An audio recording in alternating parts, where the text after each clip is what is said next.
വേറെ ഏതെങ്കിലും രാജ്യങ്ങൾ നമ്മൾ അറ്റാക്ക് ചെയ്യുകയാണെങ്കിൽ നമ്മൾ ഒന്നിച്ചു നിന്നാൽ നമുക്കതിനെ ചെറുത്ത് നിൽക്കാൻ പറ്റുമെന്നുള്ള ആ ഒരു ധാരണയുണ്ട്. ഒരു സെക്യൂരിറ്റി റീസൺസിന് വേണ്ടിയിട്ട് മൂന്നാമത്തെ ഒരു കൂട്ടായ്മയുണ്ട്. എല്ലാ രാജ്യങ്ങളും അവരുടെ ഡിഫൻസ് കേപ്പബിലിറ്റീസ് കൂട്ടാൻ തുടങ്ങും. ഏറ്റവും നല്ല ഫ്രണ്ട്സ്, ഏറ്റവും സ്ട്രോങ് ആയിട്ട് നിന്നിരുന്ന ആൾക്കാരാണ് ഇപ്പോൾ തമ്മിൽ എന്താ പറയുക, വിശ്വാസമില്ലാത്തൊരു സിറ്റുവേഷൻ വന്നിരിക്കുന്നത്. ഇനിയിപ്പോൾ ട്രംപ് അവിടെ പ്രസിഡൻ്റ് ആണെങ്കിലും അല്ലെങ്കിലും ഇതിന്ന് റിവേഴ്സലായിട്ട് പോകാനുള്ള സാധ്യത കുറവാണ്.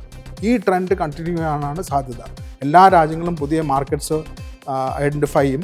അവർ ട്രേഡ് ചെയ്യുന്ന രീതികളും മാറും. അപ്പോൾ വേറെ രാജ്യങ്ങൾ നമ്മൾ പോയി ട്രേഡ് അഗ്രിമെൻറ്റ് നടത്തിക്കൊണ്ടിരിക്കുന്നു. പുതിയ pastures we are encashing. So it is all thanks to Trump. So we are going to see a new India. Made in India എന്നുള്ള ബ്രാൻഡ് ഇന്ന് ആഫ്രിക്കൻസിൻ്റെ മൈൻഡിൽ ഒരു റെസ്പെക്റ്റബിൾ ബ്രാൻഡായിട്ട് മാറിയിരിക്കും. ഇൻവെസ്റ്റേഴ്സിന് ഒരു പെർസെപ്ഷൻ ഉണ്ട്. കുറച്ച് യൂട്യൂബ് വീഡിയോസ് കണ്ട് ഒരു ഫ്രീ ആപ്പ് ഡൗൺലോഡ് ചെയ്താൽ ഇൻവെസ്റ്റ്മെൻറ്റ് ചെയ്യാമെന്നുള്ളത്. അത് മെഡിക്കൽ ഷോപ്പിൽ പോയിട്ട് ഡയറക്റ്റായിട്ട് മെഡിസിൻ മേടിച്ച് കഴിക്കണ പോലെയാണ്. എൻ്റെ പോക്കറ്റിലുള്ള പൈസ ഞാനത് എൻ്റെ പില്ലോൻ്റെ തലയിണയുടെ താഴത്ത് വയ്ക്കുകയാണെങ്കിലും എൻ്റെ പൈസ കംപ്ലൈൻ്റ് ഒന്നും ചെയ്യില്ല. Without earning anything it will stay there. So നമ്മളുടെ ഗ്രീഡ് ആസ്പെക്റ്റിനും ഫിയർ ആൻഡ് ഗ്രീഡാണ് രണ്ട് ഇമോഷൻസ് നമ്മൾ കൺട്രോൾ ചെയ്യേണ്ടത്. അപ്പോൾ അതിൻ്റെ റെസ്പോൺസിബിലിറ്റി ആക്ച്വലി റെഗുലേറ്ററുടെയോ ഗവൺമെൻറ്റിൻ്റെയോ ഒന്നല്ല, കൺസ്യൂമറുടെയാണ്. പണത്തെക്കുറിച്ച്, പണം എങ്ങനെ സുരക്ഷിതമായി കൈകാര്യം ചെയ്യണമെന്നതിനെക്കുറിച്ച് ഇതെല്ലാം നമുക്ക് വിശദമായി അറിയാം. നമ്മോട് സംസാരിക്കാൻ എത്തിയിരിക്കുന്നത് മുംബൈയിലെ ഇംപെറ്റസ് അർത്ഥസൂത്രയുടെ മാനേജിംഗ് ഡയറക്ടർ ശ്രീ PR ദിലീപാണ്. നമസ്കാരം സർ. യുദ്ധമുണ്ട്, അല്ലെങ്കിൽ യുദ്ധഭീതിയുണ്ട്, ഇങ്ങനെയൊക്കെയുള്ള പല കാരണങ്ങൾ കൊണ്ട് എല്ലാ ഇക്കോണമികളും ഒരു തരത്തിൽ അല്ലെങ്കിൽ വേറൊരു തരത്തിൽ ത്രെട്ട് നേരിട്ടുകൊണ്ടിരിക്കുകയാണ്. ഇന്ത്യയും ഏതാണ്ട് ഉയർന്നു വരുന്ന ഇക്കോണമി ആണെങ്കിൽ പോലും ഇന്ത്യയും ഒരു ത്രെട്ട് നേരിടുന്നുണ്ട്. ഇത് എങ്ങനെയൊക്കെയാണ് നമ്മളുടെ ഇക്കോണമിയെ, അതല്ലെങ്കിൽ ഓഹരി വിപണിയെ, പലതരത്തിലുള്ള നിക്ഷേപ മാർഗങ്ങളെ ബാധിക്കുന്നത്? ഇത് വളരെ ഇമ്പോർട്ടൻ്റ് ആയിട്ടുള്ളൊരു ക്വസ്റ്റ്യനാണ്. ഇത് കുറച്ചും കൂടി ദൂരത്ത് നിന്ന് ഈ സിറ്റുവേഷൻ നോക്കുമ്പോൾ ഈ ലോകത്തിലെ രാജ്യങ്ങൾ അവരുടെ കൂട്ടായ്മ 3 മേജർ കാരണങ്ങൾ കൊണ്ടാണ് കൂട്ടായ്മകൾ വരുന്നത്. ഗ്രൂപ്പിംഗ്. ആദ്യത്തെ grouping geographical and cultural proximity. അതായത് അടുത്തടുത്ത രാജ്യങ്ങളാണെങ്കിൽ, ഒരേ കൾച്ചർ ഷെയർ ചെയ്യുന്ന രാജ്യങ്ങളാണെങ്കിൽ, ഒരേ റിലീജിയനുള്ള ആൾക്കാരാണെങ്കിൽ ഒരു കൂട്ടായ്മ ഉണ്ടായിരിക്കും, ഒരു ഗ്രൂപ്പിംഗ് ഉണ്ടായിരിക്കും. അത് ആദ്യത്തെ ഗ്രൂപ്പിംഗ്. രണ്ടാമത്തെ ഗ്രൂപ്പിംഗ് എക്കണോമിക് ആക്ടിവിറ്റീസ് കൊണ്ട് അവരുടെ ബിസിനസ് റിലേഷൻഷിപ്പ് വളരെ സ്ട്രോങ് ആയിട്ട്, ഇമ്പോർട്ട് എക്സ്പോർട്ട് കാര്യങ്ങളൊക്കെ എക്കണോമിക് റീസൺസ് കാരണം വേറെ രണ്ടാമത്തെ കൂട്ടായ്മ ഉണ്ടായിരിക്കും, ഒരു ഗ്രൂപ്പിംഗ് ഉണ്ടായിരിക്കും. മൂന്നാമത്തെ ഗ്രൂപ്പിംഗ് എന്ന് പറയുമ്പോൾ സെക്യൂരിറ്റി റീസൺസ്. അതായത് എക്സ്റ്റേണൽ സെക്യൂരിറ്റി, വേറെ ഏതെങ്കിലും രാജ്യങ്ങൾ നമ്മൾ അറ്റാക്ക് ചെയ്യുകയാണെങ്കിൽ നമ്മൾ ഒന്നിച്ചു നിന്നാൽ നമുക്കതിനെ ചെറുത്ത് നിൽക്കാൻ പറ്റുമെന്നുള്ള ആ ഒരു ധാരണയുണ്ട്. ഒരു സെക്യൂരിറ്റി റീസൺസിന് വേണ്ടിയിട്ട് മൂന്നാമത്തെ ഒരു കൂട്ടായ്മയുണ്ട്. അപ്പോൾ ഈ 3 ഗ്രൂപ്പിങ്ങിലും ഏറ്റവും അധികം എൻഡ്യൂറിങ്ങും ഏറ്റവും അധികം സസ്റ്റൈനബിൾ ആയിട്ടുള്ള ഗ്രൂപ്പ് ഏതാണെന്ന് നോക്കിയാൽ മൂന്നാമത്തെയാണ്. സെക്യൂരിറ്റി റീസൺസിന് വേണ്ടിയിട്ട് ഒന്നിച്ച് വന്ന രാജ്യങ്ങളാണ് അധികം അവരുടെ റിലേഷൻഷിപ്പാണ് ലോങ്ങർ ലാസ്റ്റിംഗ് ആയിട്ട് കണ്ടിട്ടുള്ളത്. അതാണ് ഇവിടെ തകിടം മറിഞ്ഞിട്ടുള്ളത്. അതിന് എന്ത് പേര് വേണമെങ്കിൽ കൊടുക്കാം. ഏറ്റവും നല്ല ഫ്രണ്ട്സ്, ഏറ്റവും സ്ട്രോങ് ആയിട്ട് നിന്നിരുന്ന ആൾക്കാരാണ് ഇപ്പോൾ തമ്മിൽ എന്താ പറയുക, വിശ്വാസമില്ലാത്തൊരു സിറ്റുവേഷൻ വന്നിരിക്കുന്നത്. പറഞ്ഞ ട്രംപ് അധികാരത്തിൽ വന്നതോടെ സിറ്റുവേഷൻ തകരാറിലായി. അപ്പോൾ ഈ ഏറ്റവും സ്ട്രോങ് ആയിട്ടുണ്ടായിരുന്ന grouping, because of the external ഒരു സെക്യൂരിറ്റി റീസണിന് വേണ്ടിയിട്ട് കൂട്ടായ്മ ഉണ്ടായിട്ടുള്ള ആ ഗ്രൂപ്പിംഗ് ആണ് ആക്ച്വലി ഡിസ്മാൻഡിൽ ആയിട്ടുള്ളത്. അതിൻ്റെ റിപ്പർക്കേഷൻ എന്തായിരിക്കും വെച്ചാൽ എല്ലാ രാജ്യങ്ങളും അവരുടെ ഡിഫൻസ് കേപ്പബിലിറ്റീസ് കൂട്ടാൻ തുടങ്ങും. അപ്പോൾ ബാക്കി കാര്യങ്ങളൊക്കെ വിട്ടിട്ട് അവരുടെ പ്രയോറിറ്റി മാറും. ഡിഫൻസിൽ സ്പെൻഡിങ് കൂട്ടാൻ തുടങ്ങും. അവരുടെ ബിസിനസ് റിലേഷൻഷിപ്പ് പുതിയ രാജ്യങ്ങളായിട്ട് ചെയ്യാനുള്ള അവരുടെ പുതുതായിട്ടുള്ള തുടക്കങ്ങൾ ഉണ്ടായിരിക്കും. ഇപ്പോൾ ഇന്ത്യയുടെ കാര്യം നോക്കുകയാണെങ്കിൽ നമ്മളുടെ ഫ്രീ ട്രേഡ് എഗ്രിമെൻറ്റ്സ് ടോട്ടലായിട്ട് നോക്കുകയാണെങ്കിൽ നമുക്ക് അറൗണ്ട് 13 ഫ്രീ FTAs ഉണ്ട്. അതിൽ ലാസ്റ്റ് റീസെൻ്റ് ആയിട്ടുണ്ടായിരുന്ന 7 FTAs ആണ്. ആൻഡ് യൂറോപ്പിനായിട്ട് ചെയ്യാൻ പോകുന്നത് മദർ ഓഫ് ഓൾ FTAs എന്ന് പറയുന്നുണ്ട്. അപ്പോൾ ഓരോ രാജ്യങ്ങളും പുതുതായിട്ടുള്ള ട്രേഡ് റിലേഷൻഷിപ്സും പുതുതായിട്ടുള്ള എക്കണോമിക് അറേഞ്ച്മെൻറ്റ്സും ട്രേഡ് റിലേഷൻഷിപ്പും കൂട്ടുകെട്ടും വന്നുകൊണ്ടിരിക്കുകയാണ്. അപ്പോൾ ലോകത്തിൻ്റെ ഓർഡർ മാറി. ഇനിയിപ്പോൾ ട്രംപ് അവിടെ പ്രസിഡൻ്റ് ആണെങ്കിലും അല്ലെങ്കിലും ഇതിന്ന് റിവേഴ്സലായിട്ട് പോകാനുള്ള സാധ്യത കുറവാണ്. ഈ ട്രെൻഡ് കണ്ടിന്യൂ ചെയ്യാനാണ് സാധ്യത. എല്ലാ രാജ്യങ്ങളും പുതിയ മാർക്കറ്റ്സ് ഐഡൻറ്റിഫൈ ചെയ്യും. അവർ ട്രേഡ് ചെയ്യുന്ന രീതികളും മാറും. കാരണം ഇതുവരെ ഒരു പർട്ടിക്കുലർ കറൻസിയിലാണ് എല്ലാ ട്രേഡുകളും നടന്നിരുന്നെങ്കിൽ ഇപ്പോൾ അവർ തമ്മിലുള്ള വളരെ മ്യൂച്വലി എഗ്രിയബിൾ ആയിട്ടുള്ള ടേംസ് ആൻഡ് കണ്ടീഷൻസിൽ അവർ ഡിസൈഡ് ചെയ്യുന്ന കറൻസിയിൽ ട്രാൻസാക്ഷൻ നടക്കും. ചിലപ്പോൾ അത് ഗോൾഡിലായിരിക്കാം, ചിലപ്പോൾ അവരുടെ റെസ്പെക്റ്റീവ് കറൻസീസ് ആയിരിക്കാം, ഡിജിറ്റൽ കറൻസി ആയിരിക്കാം. എല്ലാവിധ പോസിബിലിറ്റി ഉണ്ട്. അപ്പോൾ ട്രേഡ് റിലേഷൻഷിപ്പ് മാറുന്നുണ്ട്, the way trades are going to be done അതും അതിലും വ്യതിയാനം വന്നിട്ടുണ്ട്. So that is going to be the mega trend. അപ്പോൾ ഇന്ത്യനെ സംബന്ധിച്ച് നോക്കുകയാണെങ്കിൽ we were not a export oriented country anyway. നമ്മളുടെ എക്കോണമീനെ സപ്പോർട്ട് ചെയ്തൊന്നും എക്സ്പോർട്സ് അല്ലായിരുന്നു. അതായത് നമ്മളുടെ ഡൊമസ്റ്റിക് കൺസംഷനാണ് നമ്മളുടെ സ്ട്രെങ്ത്. അപ്പോൾ ഡൊമസ്റ്റിക് കൺസംഷനിൽ വ്യത്യാസം വന്നിട്ടുണ്ടോ എന്ന് ചോദിച്ചാൽ ജെംസ് ആൻഡ് ജ്വല്ലറിയിൽ 50 ലക്ഷം 45 to 50 ലക്ഷം ആൾക്കാർ അതിൽ ആ ഇൻഡസ്ട്രിയിൽ വർക്ക് ചെയ്യുന്നുണ്ട്. അപ്പോൾ Gems and jewellery export oriented ആയിട്ടുള്ള ഒരു ഇൻഡസ്ട്രിയാണ്. അതിൽ വലിയൊരു ഇമ്പാക്റ്റ് വന്നിട്ടുണ്ടെങ്കിൽ അവിടുത്തെ എംപ്ലോയീസിന് അവർക്കുള്ള ഏർണിംഗ് പോസിബിലിറ്റീസിന് ഒരു ക്വസ്റ്റ്യൻ മാർക്ക് വരും. പക്ഷേ ഈ ജെംസ് ആൻഡ് ജ്വല്ലറിയിലുള്ള ഹൈലി സ്കിൽഡ് ആയിട്ടുള്ള ടെക്നീഷ്യൻസിന് അല്ലെങ്കിൽ ജ്വല്ലറി ഉണ്ടാക്കുന്ന വ്യക്തികൾക്ക് അവർക്ക് എക്സ്പോർട്ട് മാർക്കറ്റ് വിട്ടിട്ട് അവർക്ക് ഡൊമസ്റ്റിക് മാർക്കറ്റ് നോക്കിക്കൂടെ? ഞാൻ പറഞ്ഞില്ലേ, ഗോൾഡിനെ കൺസ്യൂം ചെയ്യാനുള്ള ഹാബിറ്റ്സ് നമ്മൾ മാറ്റിയാൽ, ഇപ്പോൾ നിങ്ങളുടെ കയ്യിൽ ഒരു 1 kg 1000 grams ഓഫ് ഗോൾഡ് മേടിക്കാൻ ഇൻവെസ്റ്റ്മെൻറ്റ് ഡിസിഷൻ നമ്മൾ എടുത്തു എന്ന് വിചാരിച്ചാൽ അതിനുള്ള ബോണ്ട് മേടിച്ചു, അല്ലെങ്കിൽ അതിനുള്ള ETF ഗോൾഡിൻ്റെ ETF മേടിച്ചു. പക്ഷേ ധരിക്കാനുള്ള ആഭരണങ്ങൾ അത് നമുക്ക് ഫാഷൻ ജ്വല്ലറി മേടിച്ചൂടെ? ആ ഫാഷൻ ജ്വല്ലറി ഉണ്ടാക്കാൻ ആർക്കാ പറ്റുക? ഈ ജെംസ് ആൻഡ് ജ്വല്ലറിയിൽ ജോലി ചെയ്യുന്ന ടെക്നീഷ്യൻസിന് പറ്റില്ലേ? അപ്പോൾ ഈ എക്സ്പോർട്ടിന് പകരം അവർ ഡൊമസ്റ്റിക് ആയിട്ട് നോക്കിയിട്ട്, അതായത് ഇപ്പോൾ നമുക്ക് കൊല്ലത്തിൽ 3 ഫംഗ്ഷൻ ഉണ്ടെന്ന് വിചാരിക്കുക. ഇന്ത്യ എന്ന് പറഞ്ഞാൽ full of festivals and social functions ആണ്. അപ്പോൾ ഒരു വ്യക്തിക്ക് ഒരു കൊല്ലത്തിൽ 5 or 6 ഫംഗ്ഷൻസോ അല്ലെങ്കിൽ ഫെസ്റ്റിവൽസിനോ പുതിയ ആഭരണങ്ങൾ ഇടാനുള്ള ആഗ്രഹം ഉണ്ടായിരിക്കും. ഇതെല്ലാം പ്യുവർ സ്വർണത്തിന് പകരം ഫാഷൻ ജ്വല്ലറി ആണെങ്കിൽ 6 സമയം 6 പുതിയ ആഭരണങ്ങൾ ഇട്ടൂടെ? അതേസമയം സ്വർണത്തിൽ ഇൻവെസ്റ്റ് ചെയ്യാനുള്ളത് ഇലക്ട്രോണിക് ഫോമിൽ ഇൻവെസ്റ്റ് ചെയ്ത് കഴിഞ്ഞു. അപ്പോൾ ഈ ഒരു കൊല്ലത്തിൽ 6 പുതിയ ആഭരണങ്ങൾ വേണമെങ്കിൽ മേടിക്കാം, വളരെ അഫോർഡബിളായിട്ട് മേടിക്കാം. അത് ഉണ്ടാക്കുന്ന വ്യക്തികൾക്ക് ആ എംപ്ലോയ്മെൻറ്റും കിട്ടും.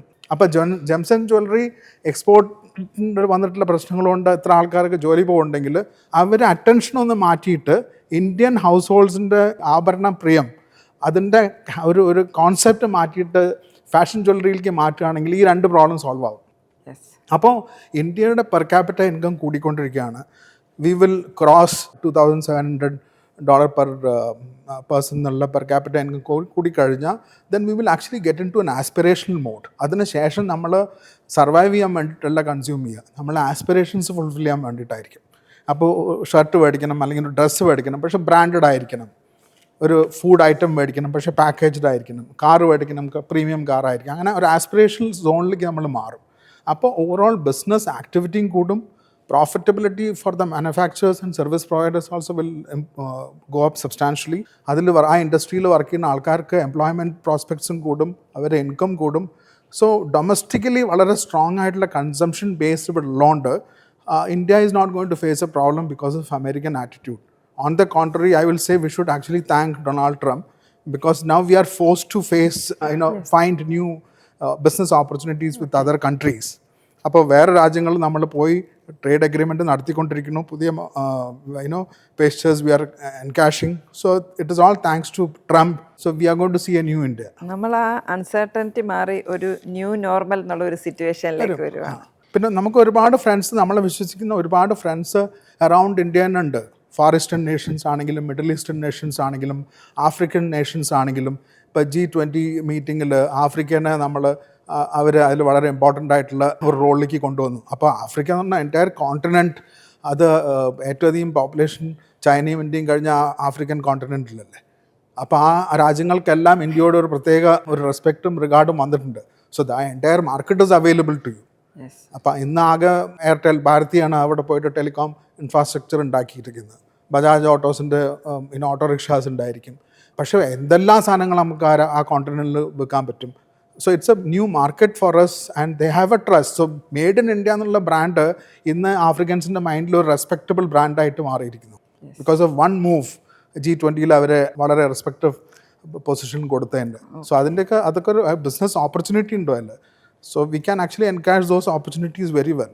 2025 ഓഹരി വിപണി വളരെ മൈൽഡായിട്ടുള്ള, എന്ന് വെച്ചാൽ നേട്ടം നൽകിയില്ലെന്ന് തന്നെ പറയാം. വളരെ കുറഞ്ഞ നേട്ടമാണ് നൽകിയിട്ടുള്ളത്. ഒരു സ്ഥിര നിക്ഷേപത്തിനൊക്കെ നൽകാവുന്ന അത്രയും നേട്ടം മാത്രമേ ഓഹരി വിപണി നൽകിയിട്ടുള്ളൂ. ഈ അൺസർട്ടനിറ്റിയൊക്കെ അതിനൊരു പ്രധാന ഘടകമാണ്. 2026 ഇപ്പോൾ തുടങ്ങിയിട്ടും സിറ്റുവേഷനിൽ വലിയ മാറ്റമൊന്നുമില്ല. നിക്ഷേപകരെന്താണ്, ഓഹരി വിപണിയിലെ നിക്ഷേപകരെന്താണ് പ്രതീക്ഷിക്കേണ്ടത്, അവരതിനനുസരിച്ച് എങ്ങനെയാണ് തന്ത്രങ്ങൾ മെനയേണ്ടത്, ഇത് ഓഹരി വിപണിയുടെ കാര്യം. ഒപ്പം തന്നെ മറ്റ് നിക്ഷേപ മാർഗം, ഞാൻ ഈ പറഞ്ഞ പോലെ ബാങ്ക് പോലെയുള്ള നിക്ഷേപങ്ങളിൽ നിന്നുള്ള റിട്ടേണും കുറഞ്ഞുകൊണ്ടിരിക്കുകയാണ്, പലിശ കുറഞ്ഞിട്ടുള്ളത് കൊണ്ട് ആ റിട്ടേണും കുറഞ്ഞുകൊണ്ടിരിക്കുകയാണ്. അപ്പോൾ ഇവർ എങ്ങനെയാണ് തങ്ങളുടെ വരുമാനം ഒന്ന് ഇഫക്റ്റീവായിട്ട് മാനേജ് ചെയ്യാൻ പറ്റുക? ഓഹരി വിപണിയുടെ സ്റ്റോക്ക് മാർക്കറ്റിനെ പറ്റി പറയുകയാണെങ്കിൽ stock market is reflection of earnings മേജറായിട്ട്, പിന്നെ സെൻറ്റിമെൻറ്റ്. അപ്പോൾ ഫണ്ടമെൻ്റൽ ആസ്പെക്ട്സ് ഉണ്ട്, പിന്നെ പെർസെപ്ഷനും ഉണ്ട്. അപ്പോൾ ലോകത്ത് എല്ലായിടത്തും അൺസർട്ടനിറ്റി എന്ന് പറയുമ്പോൾ ഒരു അഗ്രസീവായിട്ട് ഇൻവെസ്റ്റ് ചെയ്യാനുള്ള താല്പര്യമൊന്നും ഉണ്ടാവില്ല. അതേസമയം ഫോറിൻ ഇൻസ്റ്റിറ്റ്യൂഷൻ ഇൻവെസ്റ്റേഴ്സ് ഞാൻ ഇതിന് മുമ്പ് പറഞ്ഞ പോലെ 3.6 lakh crores ഡിസ്ഇൻവെസ്റ്റ്മെൻറ്റ് നടത്തി. അപ്പോൾ അതിൻ്റെ പ്രഷർ ഉണ്ടായിരുന്നു. അത് അബ്സോർബായി ഡൊമസ്റ്റിക് ഫണ്ട്സ് ഇൻസ്റ്റിറ്റ്യൂഷൻസ് മേടിച്ചുകൊണ്ട്, അതുകൊണ്ട് അത്രത്തോളം സെൻസെക്സിനോ അല്ലെങ്കിൽ നിഫ്റ്റിക്കോ കറക്ഷൻ വന്നിട്ടില്ല. പക്ഷേ ഓവറോൾ ബ്രോഡ് മാർക്കറ്റ് ഇപ്പോഴും താഴെയാണ്. ആ താഴെ ഇരിക്കാനുള്ള കാരണം ഞാൻ പറഞ്ഞു India is a consuming market. പക്ഷേ we are consuming on a continuous basis, incrementally we are consuming more. പക്ഷേ ആ കൺസംഷൻ പാറ്റേൺ മാറിക്കഴിഞ്ഞോടെ ആ കൺസ്യൂമേഴ്സിനെ ഫേസ് ചെയ്യുന്ന കമ്പനീസിന് ഇവർ ബിസിനസ് മോഡൽ അവർക്ക് റീവാമ്പ് ചെയ്യേണ്ടി വരുന്നു. കാരണം consumer is not having brand loyalty now. Consumption pattern is also change. Consumer is no more brand loyal. അവരൊരു ഷോപ്പിൽ പോയിട്ട് ഒരു മോളിൽ പോയിട്ടുള്ള സാധനങ്ങൾ മേടിക്കുന്നത്. നമ്മളുടെ സ്ക്രീൻ ടൈം കൂടിയിരിക്കുന്നു. മോസ്റ്റ് ഓഫ് ദ ആരുടെ കയ്യിലാണെന്ന് ഇന്ത്യയിൽ പൈസ? ഏറ്റവും അധികം പൈസ ഡിസ്പോസിബിൾ ഇൻകം റിട്ടയർഡ് ആയിട്ടുള്ള ആൾക്കാരുടെ അടുത്താണ്. ഓക്കെ, കാരണം അവരുടെ ഫൈനാൻഷ്യൽ റെസ്പോൺസിബിലിറ്റി ഒക്കെ കഴിഞ്ഞു, കുട്ടികളൊക്കെ പഠിച്ച് സെറ്റിലായി കഴിഞ്ഞിട്ടുണ്ടായിരിക്കും, അവരുടെ ലോൺസും ലയബിലിറ്റിയൊക്കെ കൊടുത്തു കഴിഞ്ഞിട്ടുണ്ടാവും. അപ്പോൾ അവരുടെ ഫുഡ് ഇൻടേക്കും കുറഞ്ഞിട്ടുണ്ടാവും, ട്രാവൽ കുറഞ്ഞിട്ടുണ്ടാവും. അപ്പോൾ പല എക്സ്പെൻസസും പണ്ടുണ്ടായിരുന്നൊന്നും ഇപ്പോൾ ഇല്ല. അപ്പോൾ അവരുടെ അടുത്ത് ഡിസ്പോസിബിൾ ഇൻകം അധികമുണ്ട്. അതേസമയം അവർക്ക് മൊബിലിറ്റി ഈസ് എ ക്വസ്റ്റ്യൻ. അവർക്ക് പലയിടത്തും പോയിട്ട് ഷോപ്പ് ചെയ്യാനൊന്നും പറ്റില്ല, കാരണം ഏജ് ഓൾഡ് കാര്യങ്ങളൊക്കെയാണ്. അപ്പോൾ you have a new feature called mobile. അത് കയ്യിൽ വെച്ചുകൊണ്ട്, ഒരു എക്യുപ്മെൻറ്റ് കോൾഡ് മൊബൈൽ, അത് കയ്യിൽ വെച്ചുകൊണ്ട് എന്ത് വേണമെങ്കിലും ഷോപ്പ് ചെയ്യാം. പുതിയ എക്സ്പീരിയൻസ്, അവർക്കതൊരു പുതിയ എക്സ്പീരിയൻസ് ആണ്. അപ്പോൾ it is easy to actually find a new product, it is easy to buy and it is delivered at home. അപ്പോൾ അവർക്കതൊരു പുതിയൊരു എക്സ്പീരിയൻസ് ആയതുകൊണ്ട് മാക്സിമം കൺസംഷൻ ആക്ച്വലി ഡിജിറ്റലി നടത്തുന്നത് ചിലപ്പോൾ റിട്ടയർഡ് ആയിട്ടുള്ള ആൾക്കാരായിരിക്കും. അവർക്ക് ബ്രാൻഡ് ലോയൽറ്റി ഒന്നുമില്ല. അവരൊരു സാധനം മേടിക്കാൻ തീരുമാനിച്ചോടെ 30% ഡിസ്കൗണ്ട് കാണുമ്പോൾ അതിൽ ക്ലിക്ക് ചെയ്യണു. പിന്നെ അതൊരു ലോങ് ടേം ഇൻവെസ്റ്റ്മെൻ്റ് ഒന്നുമല്ല. അതൊരു ചിലപ്പോൾ 1000-2000 രൂപയുടെ ഒരു സാധനമായിരിക്കും. അത് നല്ലതല്ല തോന്നിയാൽ രണ്ടാമത് മേടിക്കില്ല, അത്രയേ ഉള്ളൂ. അല്ലാണ്ട് ഒരു വലിയൊരു ഡെസിഷനൊന്നും അല്ല അത്. They are willing to experiment. അപ്പോൾ അങ്ങനെ ഈ കൺസ്യൂമേഴ്സ് പുതിയ സാധനങ്ങൾ എക്സ്പെരിമെൻ്റ് ചെയ്തുകൊണ്ടേയിരിക്കുന്നു. അപ്പോൾ എക്സിസ്റ്റിംഗ് കൺസ്യൂമർ കമ്പനീസ് ഫിസിക്കൽ ഡിസ്ട്രിബ്യൂഷനും സ്ട്രാറ്റജിയൊക്കെ ഉണ്ടാക്കി വെച്ചിട്ടുള്ള ആൾക്കാരുടെ അവരെ എല്ലാ സ്ട്രാറ്റജിയും it is gone for a toss. So they have to reinvent their business model. അപ്പോൾ മാനുഫാക്ചറിങ് കമ്പനീസ് ആണെങ്കിലും സർവീസ് പ്രൊവൈഡേഴ്സ് ആണെങ്കിലും അവർ എക്സിസ്റ്റിംഗ് ബിസിനസ് മോഡലിൻ്റെ മുകളിലൊരു ക്വസ്റ്റ്യൻ മാർക്ക് വന്നിട്ടുണ്ട്. എക്സിസ്റ്റിംഗ് ബിസിനസ് മോഡൽ കണ്ടിന്യൂ, കാരണം കൺസ്യൂമറിൻ്റെ കൺസംഷൻ പാറ്റേൺ ചേഞ്ചായി, അവരുടെ കൺസംഷൻ ടേസ്റ്റ് ചേഞ്ചായി. അപ്പോൾ അതിനെ മനസ്സിലാക്കാൻ ഇപ്പോഴും നമ്മളുടെ കൺസ്യൂമർ ആ ഇൻഡസ്ട്രിക്ക് ഇതുവരെ കംപ്ലീറ്റ് ആയിട്ട് മനസ്സിലായിട്ടില്ല. അത് മനസ്സിലായി കഴിഞ്ഞാൽ, കാരണം കൺസ്യൂമർ അതൊരു 15-20% ഗ്രോത്ത് കാണിക്കുന്ന ഒരു ഇൻഡസ്ട്രിയാണ്. പക്ഷേ അതിൽ പ്രോഫിറ്റ് ഒരുപാട് പേരുണ്ടാക്കുന്നുണ്ട്. പക്ഷേ ലാർജ് ആയിട്ടുള്ള ഏറ്റവും വലിയ കമ്പനികളല്ല കൺസിസ്റ്റൻ്റ് ആയിട്ട് ഇപ്പോൾ സെയിൽസ് ക്യാപ്ചർ ചെയ്യുന്നത്, സ്മോളർ കമ്പനീസാണ്. അപ്പോൾ അവിടെയെല്ലാം ഒരു കൺഫ്യൂഷൻ ഉണ്ട്. ഇപ്പോൾ ഓട്ടോമൊബൈൽ ഇൻഡസ്ട്രി നോക്കുകയാണെങ്കിലും പണ്ട് നമ്മളുടെ അടുത്ത് ആകെ അംബാസിഡറോ ഫിയറ്റോ ഉണ്ടായിരുന്നുള്ളൂ, അല്ലെങ്കിൽ മാരുതി ഉണ്ടായിരുന്നുള്ളൂ. അപ്പോൾ consumer did not have too many options. You had only 3 options. Either you buy Ambassador from Hindustan Motors or a Fiat or a Maruti. Your options were limited. പക്ഷേ ഇന്ന് ഇപ്പോൾ മാഡം ഒരു 15 lakh rupees ഒരു കാർ മേടിക്കാൻ തീരുമാനിച്ചു എന്ന് വിചാരിക്കുക. ആ എമൗണ്ട് ഡിസൈഡ് ചെയ്തു. പക്ഷേ ബ്രാൻഡ് ലാസ്റ്റ് മൊമെൻറ്റിലും വേണമെങ്കിൽ ചേഞ്ച് ആവാം. കാരണം വേറൊരാൾ പറയുന്നു, മാഡം ഇതിനെക്കാട്ടും നല്ല ഫീച്ചേഴ്സുള്ള കാർ അതേ പ്രൈസിന് ഞാൻ തരാമെന്ന് പറയുമ്പോൾ ആ ഡിസിഷൻ മാറുകയാണ്. അപ്പോൾ ഈ manufacturer who's facing the consumer, അയാൾക്ക് ആ കാൽക്കുലേഷൻ കിട്ടുന്നില്ല. ലാസ്റ്റ് മൊമെൻറ്റിലും ആൾക്കാർ ഡിസിഷൻ ചേഞ്ച് ചെയ്യണം ഒരു സ്മോൾ ഫീച്ചേഴ്സിന് വേണ്ടിയിട്ട്. അപ്പോൾ അത്രത്തോളം R&Dക്ക് അവർക്ക് സ്പെൻഡ് ചെയ്യേണ്ടി വരുന്നു without certainty about the sales. അപ്പോൾ the consumption market is growing, but the companies which are facing the consumers they are facing uncertainty. ഇങ്ങനത്തെ ക്വസ്റ്റ്യൻ മാർക്സ് ഒക്കെയാണ് കമ്പനികളിലെ പ്രോഫിറ്റബിലിറ്റി വളരെ ഇംപ്രസീവ് ആയിട്ട് 2025 കാണാതിരിക്കാനുള്ള ഒരു കാരണം. പക്ഷേ they are rehauling the entire business plan. So you will see positive trends in 26 and 27. ഈ സ്പെൻഡിങ്ങിലും അതുപോലെ ഇൻവെസ്റ്റിങ്ങിലുമുള്ള ട്രെൻഡുകളൊക്കെ ഇങ്ങനെ മാറിക്കൊണ്ടിരിക്കുകയാണ്. ഈ പറഞ്ഞ പോലെ കൺഫ്യൂഷൻ നിക്ഷേപകർക്കും ഉണ്ടാവാം. ഏത് വേണം, ഏത് ഓപ്ഷൻ സ്വീകരിക്കണം എന്നുള്ള കൺഫ്യൂഷൻ ഉണ്ടാവും. ഇവിടെ ഒരു ഫിനാൻഷ്യൽ പ്ലാനിങ് നടത്തുന്നത് നല്ലതല്ലേ? ഒരു ഫിനാൻഷ്യൽ പ്ലാനർക്ക് ഇത്തരം കാര്യങ്ങളിൽ എന്തോരം നമ്മളെ ഹെൽപ്പ് ചെയ്യാൻ പറ്റും? പ്രത്യേകിച്ചും കേരളത്തിലൊന്നും ആ കൺസെപ്റ്റ് ഇതുവരെയായിട്ടും അങ്ങോട്ട് അഡോപ്റ്റ് ചെയ്തിട്ടില്ല ആൾക്കാർ. അപ്പോൾ ഫിനാൻഷ്യൽ പ്ലാനിങ്ങിൻ്റെ ഇമ്പോർട്ടൻസ് എന്താണ്? പ്രത്യേകിച്ച് ഈ മാറുന്ന കാലത്ത് എത്രത്തോളം സഹായിക്കും അത്?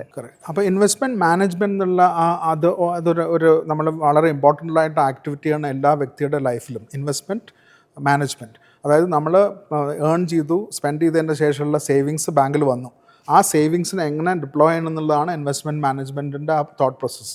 അതിൽ ആദ്യം നമ്മൾ മനസ്സിലാക്കേണ്ടത് നമ്മളുടെ റിസ്ക് കപ്പാസിറ്റി എന്താണെന്നുള്ളതാണ്. ഓരോ വ്യക്തിക്കും റിസ്ക് കപ്പാസിറ്റി ഉണ്ടായിരിക്കും. ഇപ്പോൾ എൻ്റെ കയ്യിൽ എൻ്റെ ടോട്ടൽ മൂല്യം 100 ആണെങ്കിൽ എനിക്ക് 100 പോയാലും ഞാൻ ബാങ്ക്രപ്റ്റ് ആവും. അപ്പോൾ എൻ്റെ കപ്പാസിറ്റി 100 ആണ്. പക്ഷേ എൻ്റെ റിസ്ക് ടോളറൻസ് ലെവൽ വേറെ ആയിരിക്കും. ഈ 100-ന്ന് ഒരു 5% താഴെ വന്നാൽ ചിലപ്പോൾ ഞാൻ ആകെ എൻ്റെ ബ്ലഡ് പ്രഷർ കൂടും, ഞാൻ റോങ് ഡെസിഷൻസ് എടുക്കാൻ തുടങ്ങും. അപ്പോൾ എൻ്റെ ആക്ച്വൽ കപ്പാസിറ്റി 100 ആണെങ്കിലും കൂടി തന്നെ എൻ്റെ റിസ്ക് കപ്പാസിറ്റി ടോളറൻസ് ലെവൽ വളരെ കുറവാണ്. അപ്പോൾ എനിക്ക് വോളറ്റൈൽ ആയിട്ടുള്ള അസറ്റ്സിൽ ഇൻവെസ്റ്റ് ചെയ്യാൻ എനിക്ക് അതിൻ്റെ സൂട്ടബിലിറ്റി ഇല്ല. അതിൽ അങ്ങനത്തെ വോളറ്റൈലായിട്ടുള്ള അസറ്റ്സിൽ ഞാൻ പോകാൻ പാടില്ല. അത് ആരാണ് പറഞ്ഞു കൊടുക്കേണ്ടത്? നമ്മളെ കുറച്ച് ദൂരത്ത് മനസ്സിലാക്കുന്ന ഒരു വ്യക്തിയാണ്, ഒരു പ്രൊഫഷണലാണ് പറഞ്ഞു കൊടുക്കേണ്ടത്. നിങ്ങൾക്ക് നിങ്ങളുടെ റിസ്ക് കപ്പാസിറ്റി ഉണ്ട്, പക്ഷേ റിസ്ക് ടോളറൻസ് നിങ്ങൾ വളരെ കുറവാണ്. അതുകൊണ്ട് നിങ്ങളുടെ പോർട്ട്ഫോളിയോയിൽ വോളറ്റൈൽ അസറ്റ്സ് കുറച്ച് വയ്ക്കുകയാണ് നല്ലത്. കാരണം റോങ് സൈഡിൽ ഇവർ റോങ് ഡെസിഷൻസ് എടുക്കും. ഇപ്പോൾ സ്റ്റോക്ക് മാർക്കറ്റ് 10% താഴെ വന്നു വിചാരിക്കുക, എന്തെങ്കിലും കാരണവശാൽ ഇവരുടെ അടുത്ത് റിസ്ക് കപ്പാസിറ്റി ഉണ്ടായിരിക്കും. ഈ 10% താഴെ പോയി എന്ന് വിചാരിച്ചിട്ട് അവർ ബാങ്ക്രപ്റ്റ് ഒന്നും ആവാൻ പോകുന്നില്ല. പക്ഷേ ദേ will actually sell and get out. അപ്പോൾ അത് ഒരു നോഷണൽ ലോസ് ആയിട്ടുള്ള ഒരു സിറ്റുവേഷൻ. നോഷണൽ ലോസ് എന്ന് പറഞ്ഞാൽ അത് തിരിച്ച് രണ്ടാമതും പ്രോഫിറ്റായിട്ട് മാറാനുള്ള സാധ്യതയുള്ള ഒരു ഇൻവെസ്റ്റ്മെൻ്റ് ആണ്. പക്ഷേ അത് താഴെ വരുമ്പോൾ തന്നെ അവരാകെ വേജാറായി, അവരുടെ decision making process will go for a toss and they will actually sell and incur a permanent loss. ആ സിറ്റുവേഷൻ അവോയ്ഡ് ചെയ്യണമെങ്കിൽ ഒരു പ്രൊഫഷണൽ അവർക്ക് പറഞ്ഞു കൊടുക്കണം, നിങ്ങളുടെ റിസ്ക് ടോളറൻസ് ഇതാണ്, നിങ്ങളുടെ റിസ്ക് കപ്പാസിറ്റി ഇതാണ്, അതുകൊണ്ട് നിങ്ങൾക്ക് ശാശ്വതമായിട്ടുള്ള ഇൻവെസ്റ്റ്മെൻറ്റ് ഓപ്ഷൻസ് എന്നതാണ്. നിങ്ങളുടെ ബാസ്ക്കറ്റിൽ ഇത്ര പെർസെൻറ്റേജ് എക്വിറ്റി ഉണ്ടായിരിക്കണം, ഇത്ര പെർസെൻറ്റേജ് ഡെറ്റ് ഉണ്ടായിരിക്കണം, ഇത്ര പെർസെൻറ്റേജ് റിയൽ എസ്റ്റേറ്റ് ഉണ്ടായിരിക്കണം, ഇത്ര percentage emergency funding contingency fund വേണം. അതായത് ഒരു 6 മാസത്തെ ചിലവിനുള്ള പൈസ ലിക്വിഡ് ഫണ്ട്സിലോ അല്ലെങ്കിൽ സേവിങ്സ് അക്കൗണ്ടിൽ മാത്രം വെക്കണം. അത് മുഴുവൻ പറഞ്ഞ് ഈ വ്യക്തിയുടെ റിസ്ക് ടോളറൻസിനനുസരിച്ചിട്ട് ഒരു പോർട്ട്ഫോളിയോ ഉണ്ടാക്കി കൊടുക്കണമെങ്കിൽ അത് ഒരു സെബി രജിസ്റ്റേർഡ് ആയിട്ടുള്ള പ്രൊഫഷണലി ക്വാളിഫൈഡ് ആയിട്ടുള്ള ഒരാൾക്ക് മാത്രമേ പറ്റുള്ളൂ. ഇപ്പോൾ നമ്മളുടെ അടുത്ത് നമുക്കൊരു സീരിയസ് ഹെൽത്ത് ഇഷ്യൂ വരുമ്പോൾ നമ്മൾ ശരിക്കും ഡോക്ടറെ അടുത്തല്ലേ പോകേണ്ടത്. അല്ലാതെ മെഡിക്കൽ ഷോപ്പിൽ പോയിട്ട് നമ്മൾ ഓവർ ദ കൗണ്ടർ ഏതെങ്കിലും ക്രോസ് മേടിച്ച് എല്ലാത്തിനും കഴിച്ചാൽ കാര്യങ്ങൾ നടക്കില്ലല്ലോ. അപ്പോൾ ഇൻവെസ്റ്റ്മെൻറ്റ് ഫീൽഡിൽ നടക്കണം എന്താ വെച്ചാൽ ഒരുപാട് ആപ്സ് ഇപ്പോൾ ഫ്രീ ആയിട്ട് കിട്ടുന്നുണ്ട്, ഒരുപാട് യൂട്യൂബിൽ ലെക്ചേഴ്സും വീഡിയോസും കിടക്കുന്നുണ്ട്. അപ്പോൾ ഇൻവെസ്റ്റേഴ്സിന് ഒരു പെർസെപ്ഷൻ ഉണ്ട്, കുറച്ച് യൂട്യൂബ് വീഡിയോസ് കണ്ട് ഒരു ഫ്രീ ആപ്പ് ഡൗൺലോഡ് ചെയ്താൽ ഇൻവെസ്റ്റ്മെൻറ്റ് ചെയ്യാമെന്നുള്ളത്. അത് മെഡിക്കൽ ഷോപ്പിൽ പോയിട്ട് ഡയറക്റ്റായിട്ട് മെഡിസിൻ മേടിച്ച് കഴിക്കണ പോലെയാണ്. കാരണം medical store most of 90% of the medicines they will give you if you go and ask the name. അല്ലാണ്ട് ഒരു പ്രിസ്ക്രിപ്ഷൻ ഇൻസിസ്റ്റ് ചെയ്യില്ല. അതുപോലെ തന്നെ ഫിനാൻഷ്യൽ മാർക്കറ്റിലൊരു ആപ്പ് ഡൗൺലോഡ് ചെയ്താൽ ഏത് സ്റ്റോക്കും ഏത് മ്യൂച്വൽ ഫണ്ട് സ്കീം വേണമെങ്കിലും മേടിക്കാം, നിങ്ങൾക്ക് സൂട്ടബിൾ ആണെങ്കിലും അല്ലെങ്കിലും. അത് മേടിച്ച് ലോസ് വരുമ്പോഴാണ് റിയലൈസ് ചെയ്യുക എനിക്കിത് സൂട്ടബിൾ അല്ലായിരുന്നു എന്ന്. അപ്പോൾ ആരാണ് പറഞ്ഞു കൊടുക്കേണ്ടത് ഇത് നിങ്ങൾക്ക് സൂട്ടബിൾ ആണോ അല്ലേ എന്ന്? അത് സെബി രജിസ്റ്റേർഡ് ആയിട്ടുള്ള ക്വാളിഫൈഡ് ആയിട്ടുള്ള ഇൻ്റർമീഡിയറീസ് ആണ് പറഞ്ഞു കൊടുക്കുന്നത്. ഇൻവെസ്റ്റ്മെൻറ്റ് അഡ്വൈസർ ആവാം, പോർട്ട്ഫോളിയോ മാനേജർ ആവാം, അല്ലെങ്കിൽ മ്യൂച്വൽ ഫണ്ട് ഡിസ്ട്രിബ്യൂട്ടേഴ്സ് ആവാം. അപ്പോൾ അങ്ങനത്തെ പ്ലാനേഴ്സിൻ്റെ അടുത്ത് പോയി ആ സബ്ജക്റ്റ് പഠിച്ച് കണ്ടിന്യൂസ് ആയിട്ട് അതിനെപ്പറ്റി റിസർച്ച് ചെയ്യുന്ന വ്യക്തികൾക്ക് നിങ്ങൾക്ക് നന്നായിട്ട് പറഞ്ഞു തരാൻ പറ്റും. അപ്പം നമ്മൾ റോങ് ഡെസിഷൻ എടുക്കാനുള്ള ചാൻസസ് അവിടെ കുറയുന്നു. So financial planning is extremely important for A stable growth and risk mitigation. പക്ഷെ പലപ്പോഴും ഒരു ധാരണയുണ്ട്, ഈ ഫിനാൻഷ്യൽ പ്ലാനിങ് എന്നൊക്കെ പറഞ്ഞാൽ നമ്മുടെ കയ്യിൽ ഒരുപാട് പണം വേണം, അല്ലെങ്കിൽ ഭയങ്കര റിച്ച് ആയിട്ടുള്ള ആൾക്കാരുടെ ഒരു രീതിയാണത് എന്നൊക്കെയുള്ള ഒരു ധാരണയുണ്ട്. സാധാരണ നമുക്ക് ഇപ്പോൾ ഒരു ശമ്പള വരുമാനക്കാരന് ഫിനാൻഷ്യൽ പ്ലാനിങ് നടത്തേണ്ട ആവശ്യമുണ്ട്. ഏതൊക്കെ തരം ആൾക്കാർക്കാണ് ഫിനാൻഷ്യൽ പ്ലാനിങ് ആവശ്യമായിട്ട് വരുന്നത്? അതുപോലെ തന്നെ ഏത് പ്രായത്തിലാണ്, ഇപ്പം നമ്മൾ മുമ്പേ പറഞ്ഞ പോലെ ഒരു റിട്ടയർമെൻറ്റിനോട് അടുക്കുന്ന സമയത്താണോ അങ്ങനെ ഒരു പ്ലാനിങ് വേണ്ടിയത്, അതോ ചെറുപ്പക്കാരെ ജോലി കിട്ടുന്ന ഉടനെ തന്നെ അവർക്ക് അങ്ങനെ ഒരു പ്ലാനിങ് നടത്താമോ? ഇനി കുട്ടികളെ തന്നെ നമുക്ക് ഫിനാൻഷ്യൽ പ്ലാനിങ്ങിൻ്റെ ഇമ്പോർട്ടൻസ് പഠിപ്പിച്ചുകൊണ്ട് വരാം. അങ്ങനെ പല പല ഘടകങ്ങളുണ്ട്, അതിലേതാണ് നല്ലത്? മാഡം പറഞ്ഞ ലാസ്റ്റാണ് ഏറ്റവും ഇമ്പോർട്ടൻ്റ് ആയിട്ടുള്ള പോയിന്റ്. കുട്ടികളുടെ സ്കൂൾ ലെവലിൽ മുതൽ തന്നെ ഫിനാൻഷ്യൽ പ്ലാനിങ്ങിൻ്റെ ഇമ്പോർട്ടൻസ് പഠിപ്പിച്ചു കൊടുക്കണം. നമ്മൾ നോക്കുമ്പോൾ ഒരു വീട്ടിലൊരു നമ്മളൊരു സാധനം കൺസ്യൂം ചെയ്യുമ്പോൾ അതിൽ ഏറ്റവും അധികം ഇൻഫ്ലുവൻസിങ് ആസ്പെക്റ്റ് കുട്ടികളുടെ ഒപ്പീനിയനാണ്. ഒരു ഫ്രിഡ്ജ് മേടിക്കുകയാണെങ്കിലും ഒരു കാറ് മേടിക്കുകയാണെങ്കിലും ഒരു TV മേടിക്കുകയാണെങ്കിലും കുട്ടികളുടെ ഒപ്പീനിയൻ അതിൽ ഒരു വളരെ ഇമ്പോർട്ടൻ്റ് ആസ്പെക്റ്റാണ്. കാരണം പേരൻസ് വിൽ കൺസിഡർ ദിസ്. അപ്പോൾ ഫിനാൻഷ്യൽ പ്ലാനിങ്ങിൽ കുട്ടികളുടെ ഒപ്പീനിയൻ ഒന്നും ഇല്ല അപ്പോൾ, കാരണം അവർക്ക് അതിനെപ്പറ്റി അറിയില്ല, പാരൻസിനും സമയമില്ല അതിനെപ്പറ്റി ആലോചിക്കാൻ. പക്ഷേ കുട്ടികളെ പ്രോപ്പറായിട്ട് സ്കൂൾ ലെവലിൽ തന്നെ പ്രോപ്പറായിട്ട് ഫിനാൻഷ്യൽ പ്ലാനിങ്ങിനെ പറ്റിയിട്ട് ഒരു അവയർനെസ് നടത്തുകയാണെങ്കിൽ അവർ വീട്ടിൽ പോയിട്ട് ഹോംവർക്ക് ചെയ്യണമാതിരി പേരൻസിനോട് ചോദിക്കും, ഫാദർ എങ്ങനെയാണ് നിങ്ങൾ ഇൻവെസ്റ്റ് ചെയ്യണം, മദർ നിങ്ങൾ എങ്ങനെയാണ് ഇൻവെസ്റ്റ് ചെയ്യുന്നത്, ഈ ആസ്പെക്ട്സ് നിങ്ങൾ നോക്കിയോ. അപ്പോൾ വളരെ സിമ്പിളായിട്ട് നമുക്ക് കുട്ടികൾക്ക് പറഞ്ഞു കൊടുക്കാൻ പറ്റും. അവർ പേരൻസിനെ ഇൻഫ്ലുവൻസും ചെയ്യും, അതിൻ്റെ അവരുടെ ഹാബിറ്റ്സ് തന്നെ മാറാനുള്ള സാധ്യതകളുണ്ട്. അപ്പോൾ കുട്ടികളാണെങ്കിലും ഇപ്പം ജോലി കിട്ടിയ വ്യക്തികളാണെങ്കിലും മിഡിൽ ഏജ് ആയിട്ടുള്ള ആൾക്കാരാണെങ്കിലും റിട്ടയർമെൻറ്റ് ഫേസ് ചെയ്യുന്ന ആൾക്കാരാണെങ്കിലും financial planning is essential for all. അത് അഫോർഡബിൾ, വളരെ പൈസ ഉള്ള ആൾക്കാർക്ക് മാത്രമേ അത് വേണ്ടതുള്ളൂ എന്നുള്ള ഒരു കോൺസെപ്റ്റ് വരാൻ കാരണം വളരെ ഒരു ബാങ്കിൻ്റെ പല ഇൻവെസ്റ്റേഴ്സിനെ പറ്റി അവരുടെ ഡെപ്പോസിറ്റേഴ്സിനെ പറ്റി നോക്കുകയാണെങ്കിൽ ഏറ്റവും വാല്യൂ ആഡഡ് സർവീസ് അവർ കൊടുക്കുക ഏറ്റവും അധികം ഡെപ്പോസിറ്റുള്ള ആൾക്കാർക്കും. അപ്പോൾ അവരുടെ എല്ലാ സിറ്റുവേഷനും അവലോകനം ചെയ്തിട്ട് ഏറ്റവും അധികം ഒരു ഡെപ്പോസിറ്റുള്ള വ്യക്തിക്ക് പല വാല്യൂ ആഡഡ് സർവീസസും ബാങ്കുകൾ കൊടുത്തിട്ടുണ്ടായിരുന്നു. ഗോൾഡ് കസ്റ്റമേഴ്സ്, പ്ലാറ്റിനം കസ്റ്റമേഴ്സ് എന്നൊക്കെ പറഞ്ഞ് കാറ്റഗറൈസ് ചെയ്തിട്ട്. അപ്പോൾ ഏറ്റവും അധികം റിട്ടേൺ ഓൺ ടൈം ഇൻവെസ്റ്റഡ്, അതായത് ഒരു പ്രൊഫഷണലായിട്ട് ബാങ്കർ അവരുടെ സമയം, ക്വാളിറ്റി സമയം സ്പെൻഡ് ചെയ്യുമ്പോൾ അതിന്ന് അവരുടെ എംപ്ലോയർ ആയിട്ടുള്ള ബാങ്കിന് എത്രത്തോളം റിട്ടേൺ കിട്ടും. കാരണം അത്രത്തോളം സമയം സ്പെൻഡ് ചെയ്യല്, ഇത് വാലുവേറ്റ് ചെയ്യാൻ ഒരുപാട് സമയമെടുക്കും, ഒരുപാട് എക്സ്പെർട്ടീസും ആവശ്യമാണ്. അപ്പോൾ റിട്ടേൺ ഓൺ ടൈം ഇൻവെസ്റ്റഡ് ആ ഓഫീസറുടെ വലിയൊരു കസ്റ്റമേഴ്സിന് അത് ചെയ്ത് കൊടുത്താലേ അവർക്ക് അതിനുള്ള റിട്ടേൺ കിട്ടുള്ളൂ, ആ ഒരു ഓർഗനൈസേഷന് അതിനുള്ള ഇൻകം കിട്ടുള്ളൂ. ചെറിയ ആൾക്ക് ചെയ്ത് കൊടുത്താൽ അതിനുള്ള ഉപകാരമില്ല. പക്ഷേ ഈ ഫിനാൻഷ്യൽ പ്ലാനിങ്ങും വെൽത്ത് മാനേജ്മെൻറ്റ് അപ്രോച്ചും പ്രൂഡൻറ്റ് വെൽത്ത് മാനേജ്മെൻറ്റ് അപ്രോച്ചും എല്ലാവർക്കും ആവശ്യമാണ്. There has to be a democratisation in that particular service. ഞാൻ 2006 വെറും ബേസിക് എക്സൽ ഷീറ്റിൽ കംപ്ലീറ്റ് ഫിനാൻഷ്യൽ പ്ലാനിങ്ങിൻ്റെ മുഴുവൻ 360 ഡിഗ്രി ഇവാലുവേഷൻ ഞാൻ ഉണ്ടാക്കി. വെറും എക്സൽ ഷീറ്റിൽ, complicated പ്രോഗ്രാംസും കാര്യങ്ങളൊന്നുമല്ല.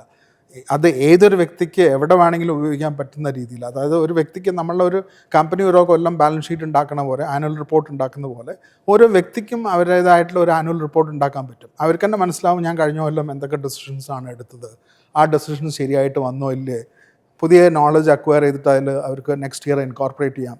So answering your question, financial planning is a must for all, and education, if you actually educate the children first at school level, it will have a very long term impact, positive impact. നമ്മൾ മുമ്പേ പറഞ്ഞു ഈ സ്പെൻഡിങ്ങിൻ്റെ pattern ഒക്കെ ഒരുപാട് മാറിയിട്ടുണ്ടെന്ന് പറഞ്ഞു. പ്രത്യേകിച്ചും കോവിഡിന് ശേഷം ഡിജിറ്റൽ രീതിയിൽ പിന്നെ സ്പെൻഡ് ചെയ്യുന്ന ഒരു രീതി വന്നിട്ടുണ്ട്, UPI വന്നു കഴിഞ്ഞു. അപ്പോൾ ഈ സമയത്ത് നമുക്ക് പണത്തെക്കുറിച്ചുള്ള കാഴ്ചപ്പാട് മാറി. നമുക്ക് പൈസ എന്താണ് നമുക്ക് കയ്യിൽ അത് ഫീൽ ചെയ്യാൻ പറ്റാത്ത ഒരവസ്ഥയാണ്. അതുകൊണ്ട് എത്ര വേണമെങ്കിലും ചിലവാക്കാമെന്നൊരു തോന്നൽ ആൾക്കാർക്ക് വന്നിട്ടുണ്ട്, പ്രത്യേകിച്ച് യങ് ജനറേഷൻ. ഇപ്പം നമ്മളെപ്പോലെയുള്ള ജനറേഷനൊക്കെ ആണെന്നുണ്ടെങ്കിൽ നമ്മൾ പണം കൈകാര്യം ചെയ്ത് വന്നവരാണ്. അത് നമ്മുടെ കയ്യിൽ നിന്ന് പോകുമ്പോൾ നമുക്ക് കുറച്ച് വിഷമമുണ്ടാവും. പക്ഷേ യങ്സ്റ്റേഴ്സിന് ഇപ്പോൾ അങ്ങനെ ഒരു ഫീലേ ഇല്ല. ഈ ഒരു സിറ്റുവേഷൻ എത്രത്തോളമാണ് ഭാവിയിൽ നമ്മളെ ബാധിക്കാൻ സാധ്യതയുള്ളത്? അതിൽ നമ്മളുടെ ജനറേഷൻ ആണെങ്കിലും ഇപ്പോഴത്തെ ന്യൂ ജനറേഷൻ ആണെങ്കിലും പൈസയെ ശരിക്കും ആൾക്കാർക്ക് മനസ്സിലായിട്ടില്ല.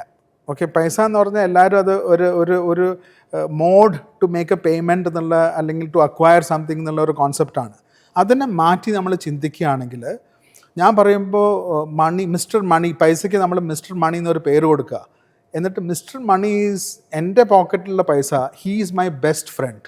ആ എൻ്റെ പോക്കറ്റിലുള്ള അതെങ്ങനെയാണ് ചോദിക്കുമ്പോൾ ഇപ്പോൾ എൻ്റെ ഫാമിലി മെമ്പേഴ്സ് ആണെങ്കിലും അവർ 100% എന്നോട് ലോയലാണെന്ന് എനിക്ക് പറയാൻ പറ്റില്ല. കാരണം മറ്റുള്ള ഫാമിലി മെമ്പേഴ്സിനോട് അവർക്ക് അഫെക്ഷൻ ഉണ്ടാവും, അവരുടെ പറഞ്ഞൊക്കെ കേൾക്കും. അപ്പം ഞാൻ പറഞ്ഞ് മാത്രം കേട്ട് നടക്കുന്ന ഒരാളും ഈ ഭൂമിയിൽ ഉണ്ടാവില്ല. എൻ്റെ ഫാമിലി ആണെങ്കിലും എൻ്റെ ഫ്രണ്ട്സ് ആണെങ്കിലും കലീഗ്സ് ആണെങ്കിലും ഞാൻ പറയുന്നത് മാത്രം കേട്ട് നടക്കുന്ന ഒരു വ്യക്തി ഭൂമിയിൽ ആരും ഉണ്ടാവില്ല. അവർക്ക് പല ഒപ്പീനിയനും ഉണ്ടായിരിക്കും, പല ഇൻഫ്ലുവൻസിങ് ഫാക്ടേഴ്സ് ഉണ്ടായിരിക്കും.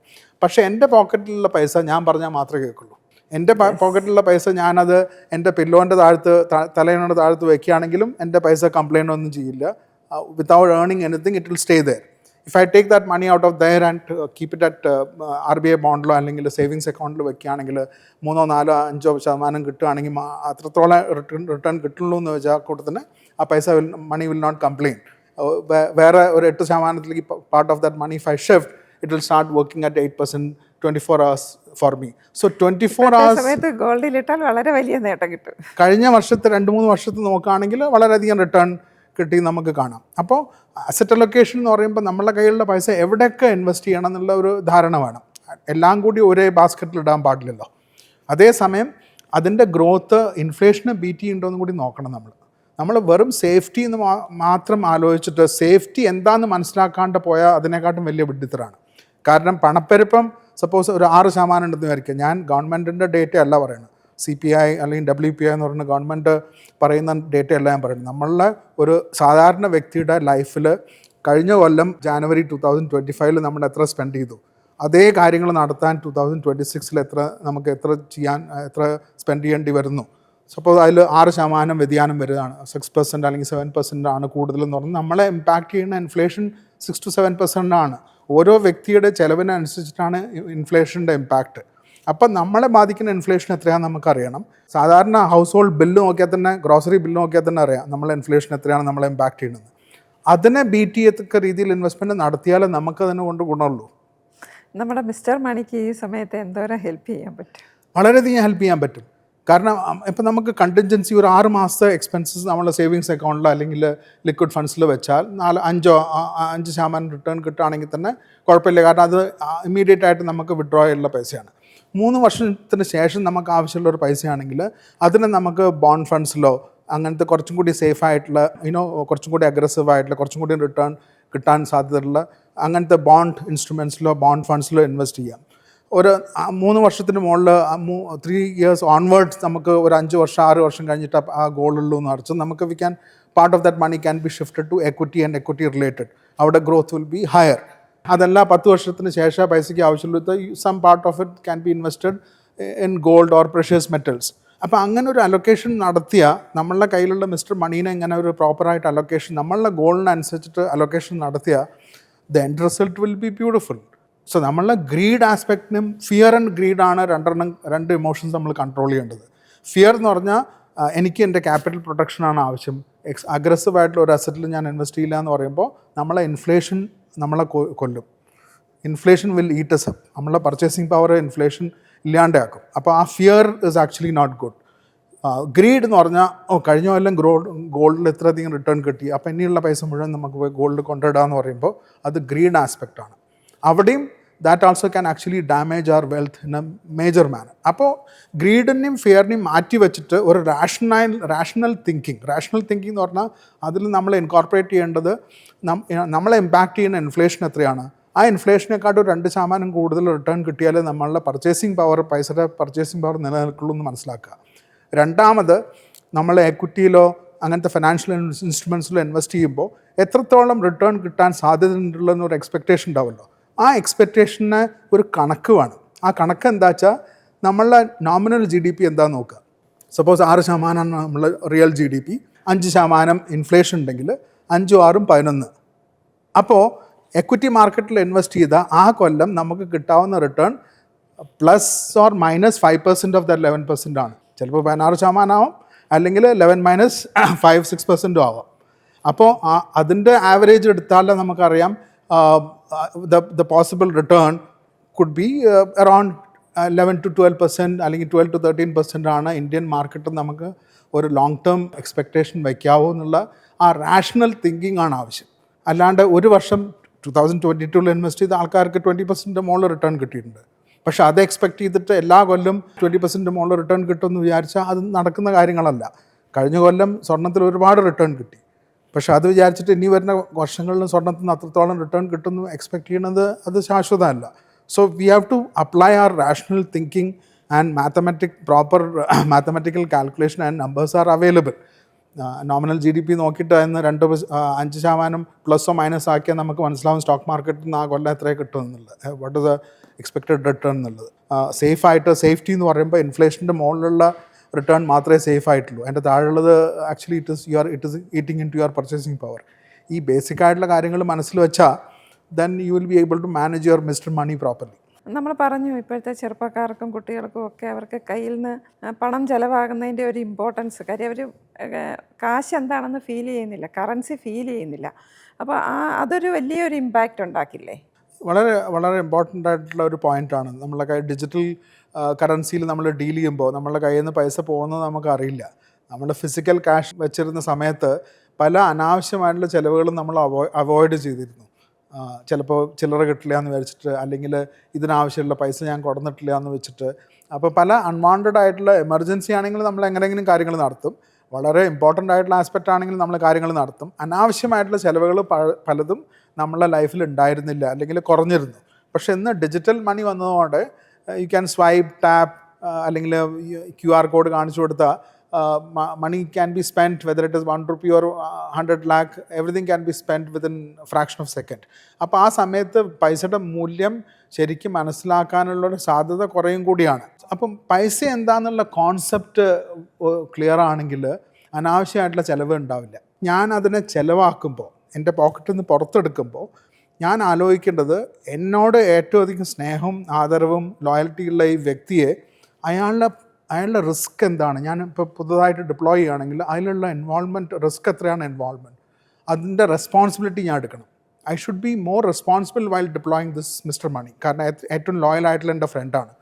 അപ്പോൾ അങ്ങനെ ആ പൈസ എവിടെ ഡിപ്ലോയ് ചെയ്യുകയാണെങ്കിലും, ഇൻവെസ്റ്റ് ചെയ്യുകയാണെങ്കിലും, ബാങ്കിൽ വെക്കുകയാണെങ്കിലും, പൈസ വിഡ്രോ ചെയ്തിട്ട് എൻ്റെ ബാങ്കിൽ വീട്ടിലെ ലോക്കറിൽ വെക്കുകയാണെങ്കിലും, അത് എത്രത്തോളം സേഫാണ് അവിടെ, അല്ലെങ്കിൽ അത് അവിടെ വെച്ചുകൊണ്ട് എത്രത്തോളം റിട്ടേൺ കിട്ടാനുള്ള സാധ്യത ഉണ്ട് എന്ന് മനസ്സിലാക്കി മാത്രമേ ഞാൻ ആ പൈസേനെ ഡിപ്ലോയ് ചെയ്യാൻ പാടുള്ളൂ. ആദ്യത്തെ ആസ്പെക്റ്റ് റിസ്ക് ഫാക്ടറാണ്. അതിനെ പ്രൊട്ടക്റ്റ് ചെയ്യുക എന്നുള്ള, കാരണം ഏറ്റവും ലോയലായിട്ടുള്ള എൻ്റെ ഫ്രണ്ടിനെ പ്രൊട്ടക്റ്റ് ചെയ്യുക എന്നുള്ളതാണ് എൻ്റെ റെസ്പോൺസിബിലിറ്റി.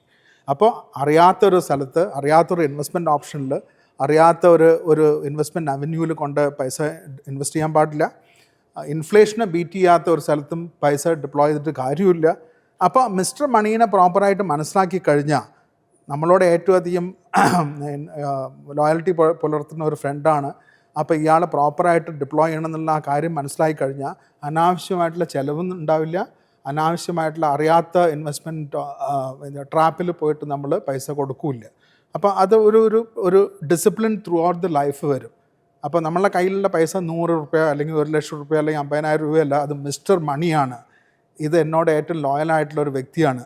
അപ്പോൾ അയാളുടെ റെസ്പോൺസിബിലിറ്റി മുഴുവൻ എൻ്റേതാണെന്നുള്ള മനസ്സിൽ ഒരു കൃത്യമായിട്ടുള്ള ഒരു തത്വം മനസ്സിലാക്കി കഴിഞ്ഞാൽ then we will actually B prudent. അത് ചെറിയ 15 വയസ്സുള്ള കുട്ടിയാണെങ്കിലും 65 വയസ്സുള്ള വ്യക്തിയാണെങ്കിലും ആ അപ്രോച്ച് കറക്റ്റായിട്ട്, ആ റെയിൽവേ ട്രാക്കിൻ്റെ മാതിരി ആ ഡിസിപ്ലിൻഡ് ആയിട്ട് മുന്നോട്ട് പോകും ലൈഫ്.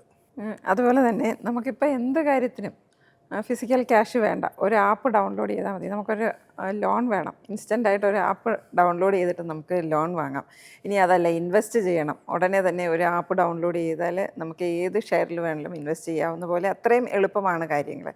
അപ്പോൾ ഇത്തരം കാര്യങ്ങളിൽ ഈ നിക്ഷേപിക്കുന്നതിലും അല്ലെങ്കിൽ സ്പെൻഡ് ചെയ്യുന്നതിലും ഒക്കെ എന്തൊക്കെയാണ് ആൾക്കാരൊരു മുൻകരുതൽ എടുക്കേണ്ടത്? ഒരുപാട് ഓപ്ഷൻസ്, ഒരുപാട് ഇൻഫർമേഷൻസ്, ഇതൊക്കെ നമുക്ക് അവൈലബിൾ ആണ്. നമ്മളെങ്ങനെയാണ് സ്വയം ഒന്ന് സേഫ് ഗാർഡ് ചെയ്യേണ്ടത്? കറക്റ്റ്. നമ്മൾ ഒരു ബേസിക് ഒരു ക്വസ്റ്റ്യൻ നമ്മളോട് ചോദിക്കുകയാണ്, നിങ്ങളുടെ ആദ്യത്തെ ഫസ്റ്റ് റുപ്പി ഓഫ് സേവിങ്സ്, ആദ്യത്തെ 1 രൂപ നമ്മൾ സേവ് ചെയ്തിട്ടുള്ള, എൻ്റെ സേവിങ്സ് എന്ന് പറഞ്ഞിട്ടുള്ള ആ 1 രൂപ നമ്മളുടെ ബാങ്ക് അക്കൗണ്ടിലോ അല്ലെങ്കിൽ പേഴ്സിലോ വരാൻ ചിലപ്പോൾ നമ്മൾ 25-26 കൊല്ലം എടുത്തിട്ടുണ്ടായിരിക്കും. നമ്മളുടെ ജനനം മുതൽ പഠനം കഴിഞ്ഞ്, പഠിത്തമൊക്കെ കഴിഞ്ഞ്, പോസ്റ്റ് ഗ്രാജുവേഷൻ കഴിഞ്ഞ് പല ജോലികളും ചെയ്തിട്ട് ഈ ജോലി സ്റ്റേബിളാണെങ്കിൽ, അല്ലെങ്കിൽ ഈ ബിസിനസ് സ്റ്റേബിളാണ്, ഇതായിരിക്കും എൻ്റെ റവന്യൂ മോഡൽ, ഇത്രത്തോളം എനിക്ക് ഉണ്ടായിരിക്കും എന്നൊക്കെ പറഞ്ഞിട്ടൊരു മനസ്സമാനത്തോടെ ഇതെൻ്റെ സേവിങ് ആണെന്ന് പറയാൻ ചിലപ്പോൾ നമ്മളുടെ ജീവിതത്തിൽ 28 വർഷം എടുത്തിട്ടുണ്ടായിരിക്കും, അല്ലേ? ഇപ്പോൾ കോളേജൊക്കെ കഴിഞ്ഞിട്ടില്ല. അപ്പോൾ 28 കൊല്ലം ഇൻവെസ്റ്റ് ചെയ്തതിൻ്റെ ശേഷമാണ് ആ 1 റുപ്യ, ആദ്യത്തെ 1 റുപ്യ സേവിങ്സ് എന്ന് പറഞ്ഞിട്ട് നമ്മളുടെ പോക്കറ്റിൽ വരുന്നത്. അതിപ്പോൾ 1 രൂപയാണെങ്കിലും 1 ലക്ഷം ആണെങ്കിലും 1 കോടിയാണെങ്കിലും ആ പൈസ ഏൺ ചെയ്യാൻ നമ്മളുടെ ജീവിതത്തിൽ 28 വർഷം നമ്മൾ എടുത്തിരിക്കണം. അത് ചിലപ്പം നമ്മളുടെ ലൈഫിൻ്റെ 30% ആയിരിക്കും എൻ്റയർ ലൈഫ് സ്പാൻ്റെ. അപ്പോൾ അത്രത്തോളം സമയം എടുത്തിട്ടുണ്ടാക്കിയ സമ്പാദിച്ച ആ പൈസ ഇൻവെസ്റ്റ് ചെയ്യുമ്പോൾ അതിന് നമ്മളൊരു പ്രോപ്പറായിട്ട് ഹോംവർക്ക് ചെയ്യണ്ടേ? അത് 1 മാസത്തെ സേവിങ്ങോ 1 കൊല്ലത്തെ സേവിങ്സോ അല്ലെങ്കിൽ ദിവാലി അല്ലെങ്കിൽ ഓണം ബോണസോ അല്ല. അത് 28 വർഷം നിങ്ങളെടുത്ത കഠിന അധ്വാനത്തിൻ്റെ ഫലമാണത്. അപ്പോൾ അതിനെ ഇൻവെസ്റ്റ് ചെയ്യുമ്പോൾ കുറച്ച് സമയം എടുത്തുകൂടെ? പ്രോപ്പറായിട്ട് റിസർച്ച് ചെയ്തിട്ട് കാര്യങ്ങൾ മനസ്സിലാക്കിയതിൻ്റെ ശേഷം, അറിയുന്ന ആൾക്കാരോട് ചോദിച്ചതിൻ്റെ ശേഷം ഒരു വളരെ മെത്തോഡിക്കലായിട്ട് പ്രൂഡൻറ്റ് ഡെസിഷൻ എടുക്കേണ്ട ആവശ്യമില്ലേ? ഉണ്ട്, അത്യാവശ്യമാണ്, അനിവാര്യമാണ്. ഈ തത്വമാണ് എല്ലാവർക്കും മനസ്സിലാക്കേണ്ടത്. അതല്ലാണ്ട് ഇതൊരു മാസത്തെ സേവിങ്സ് ആണ് അല്ലെങ്കിൽ ഒരു കൊല്ലത്തെ ബോണസ് ആണെന്ന് വിചാരിച്ചിട്ട് ഇൻവെസ്റ്റ് ചെയ്യുന്നതിന് മുമ്പ് ആരെങ്കിലും പറഞ്ഞ് പെറിഫറൽ ഇവാലുവേഷനിൽ കൂടെ ഒരു ഡിസിഷൻ എടുക്കുന്നതിന് മുമ്പ് ഇത് ഒരുപാട് കൊല്ലം ഞാൻ ഇൻവെസ്റ്റ് ചെയ്തതിൻ്റെ ഫലമാണെന്നുള്ളത് മനസ്സിലാക്കി കഴിഞ്ഞാൽ പിന്നെ പെട്ടെന്ന് ചെക്ക് എഴുതാൻ നിൽക്കില്ല, അല്ലെങ്കിൽ UPI അല്ലെങ്കിൽ ഓൺലൈൻ ട്രാൻസ്ഫർ ചെയ്യാൻ നിൽക്കില്ല. അപ്പോൾ ഈ ബേസിക് എഡ്യൂക്കേഷൻ സ്കൂൾ ലെവൽ കിട്ടിയിട്ടില്ലെങ്കിലും കൂടെ തന്നെ ഇപ്പോൾ ഈ ഏജിൽ നമുക്കൊക്കെ അത് മനസ്സിലാക്കി കഴിഞ്ഞാൽ അനാവശ്യമായിട്ടുള്ള ചിലവുകളൊക്കെ ഇല്ലാണ്ടാവും. നമ്മൾ ഈ പറഞ്ഞു നമ്മളുടെ കയ്യിലുള്ള പണം ചെലവഴിക്കുന്നതിനെ കുറിച്ച് പറഞ്ഞു. പക്ഷേ ഇത് പലരും കണക്കിലെടുക്കാറില്ല. ഒരുപാട് കാര്യം നമുക്ക് ഒരുപാട് ഇൻഫർമേഷൻസ് ഇങ്ങനെ വന്നുകൊണ്ടിരിക്കുകയാണ്. ഇൻഫ്ലുവൻസർമാരുണ്ട്, ഫിൻഫ്ലുവൻസർമാരുണ്ട്. ഇവരൊക്കെ പറയുമ്പോൾ നമ്മളങ്ങ് ഓട്ടോമാറ്റിക്കലി എന്നാൽ പിന്നെ നിക്ഷേപിച്ച് കളയാമെന്നൊരു തീരുമാനത്തിലേക്ക് വരികയാണ്. ഈ ഒരു സമയത്ത് നമ്മൾ എന്തൊക്കെ കാര്യങ്ങൾ മനസ്സിൽ കണക്കിലെടുക്കണം? ഇത് പണ്ട് ഞാൻ 90s എനിക്ക് പുസ്തകങ്ങൾ വായിക്കാൻ ഭയങ്കര ചെറുപ്പം മുതൽ തന്നെ ഇഷ്ടമായിരുന്നു. പക്ഷേ വളരെ ഇമ്പോർട്ടൻ്റ് ആയിട്ടുള്ള ബുക്സ് പലപ്പോഴും എൻ്റെ കയ്യിലില്ലാത്ത, എൻ്റെ കയ്യിലുള്ള പൈസയെക്കാട്ടും അതിന് വില കൂടുതലായിരുന്നു. അപ്പോൾ ഞാൻ സെക്കൻഡ് ഹാൻഡ് ബുക്സ് മാർക്കറ്റിൽ ബോംബെയിൽ ഫോർട്ടിൽ ഫുട്പാത്തിൽ ബുക്സിൻ്റെ ഒരുപാട് കളക്ഷൻസ് ഉണ്ടായിരിക്കും, പഴയ ലൈബ്രറിയൊക്കെ ഓപ്ഷൻ ചെയ്തിട്ട്. അപ്പോൾ ആയിരക്കണക്കിന് ലക്ഷക്കണക്കിന് ബുക്കുകളാണ് ഫുട്പാത്തിൽ ഉണ്ടാവുക. ബുക്ക് വായിക്കാൻ താല്പര്യ വ്യക്തിയും കൂടിയും ഏത് ബുക്കാണ് മേടിക്കേണ്ടതെന്ന് വളരെ ക്ലിയറായിട്ട് അദ്ദേഹത്തിൻ്റെ മനസ്സിലുണ്ടായിരിക്കണം. അല്ലെങ്കിൽ അവൈലബിൾ ആയിട്ടുള്ള എല്ലാ ബുക്കും മേടിച്ച് വീട്ടിൽ കൊടുത്താലും വല്ല ഉപകാരം ഉണ്ടാവും. അതുപോലെ തന്നെ യൂട്യൂബിലും മറ്റുള്ള സോഷ്യൽ മീഡിയയിലും ഒരുപാട് ഇൻഫർമേഷൻ വരുന്നുണ്ട്. പക്ഷേ എല്ലാ ഇൻഫർമേഷനും നമ്മൾ ആക്സെപ്റ്റ് ചെയ്യണോ? ഏത് ഇൻഫർമേഷനാണ്, എവിടുന്നാണ്, what should be the source of information which should be accepted and which you should use എന്നുള്ള ആ ക്ലാരിറ്റി വേണ്ട നമുക്ക്. അതല്ലെങ്കിൽ ആ ഫുട്പാത്തിലുള്ള അല്ലെങ്കിൽ ആ സ്റ്റോറിലുള്ള ബുക്സ് മുഴുവൻ മേടിച്ചുകൊണ്ടിരുന്ന മാതിരിയല്ലേ. അപ്പോൾ ഒരുപാട് ഇൻഫർമേഷൻ ഇന്ന് ഈസി ആയിട്ട് അവൈലബിൾ ആണ്, അതിന് കാശ് കൊടുക്കേണ്ട ആവശ്യമില്ല. അപ്പോൾ ആൾക്കാരുടെ കോൺഫിഡൻസ് വളരെയധികം കൂടുകയാണ്. അതായത് ഒരു ഇൻടോക്സിക്കേറ്റഡ് ആയിട്ടുള്ള ഒരു പേഴ്സൺ കാർ ഓടിക്കുന്ന മാതിരിയാണ്, അയാളുടെ സൂപ്പർ കോൺഫിഡൻസ് വരികയാണ് ഇൻടോക്സിക്കേറ്റഡ് ആകുമ്പോൾ, ആൽക്കഹോളിക് ഇൻഫ്ലുവൻസ് വരുമ്പോൾ. അതുപോലെ ഈസി ആയിട്ട് ഇൻഫർമേഷൻ വരുമ്പോൾ അത് മുഴുവൻ നോക്കണ അത്രത്തോളം ഇൻഫർമേഷൻ വരുമ്പോൾ ഒരു സാധാരണ വ്യക്തിക്ക് കോൺഫിഡൻസ് ഒരു ആർട്ടിഫിഷ്യൽ കോൺഫിഡൻസ് വരികയാണ്. ആൾക്ക് അത് കറക്റ്റായിട്ടുള്ള ഇൻഫർമേഷനാണോ ഏത് സോഴ്സിൽ നിന്നാണോ കിട്ടുന്നതെന്നൊന്നും അയാൾ ഇവാലുവേറ്റ് ചെയ്യുന്നില്ല. അപ്പോൾ എവിടെ നിന്നാണ് ഇൻഫർമേഷൻ എടുക്കേണ്ടത്, അതിൻ്റെ ഒത്തൻറ്റിസിറ്റി എന്താണ്, ആ ഇൻഫർമേഷൻ എങ്ങനെ യൂസ് ചെയ്യണം എന്നുള്ള ആ നോളജ് നമുക്ക് വേണം. അതല്ലെങ്കിൽ ഇറ്റ് ഇസ് എ ട്രാപ്പ്. അതാണ് റെഗുലേറ്റർ കറക്റ്റായിട്ട് മനസ്സിലാക്കിയിട്ട് ഈ ഇൻഫ്ലുവൻസേഴ്സിനൊക്കെ പെനലൈസ് ചെയ്യുന്നുണ്ട്, ഐഡൻറ്റിഫൈ ചെയ്യുന്നുണ്ട്. അതിന് ഒരുപാട് ആൾക്കാരെ ബാൻ ചെയ്തിട്ടുണ്ട്, കറക്റ്റീവ് മെഷേഴ്സ് എടുക്കുന്നുണ്ട്. ഒരു ഹിമാലയൻ ടാസ്ക്കാണ് റെഗുലേറ്ററെ പറ്റിയിട്ട്. കാരണം ഈ കൺസ്യൂമർ, അതായത് ഇൻവെസ്റ്റർ എവിടെ നിന്നൊക്കെയാണ് ഇൻഫർമേഷൻ എടുക്കുന്നത് നമുക്ക് പറയാൻ പറ്റില്ലല്ലോ.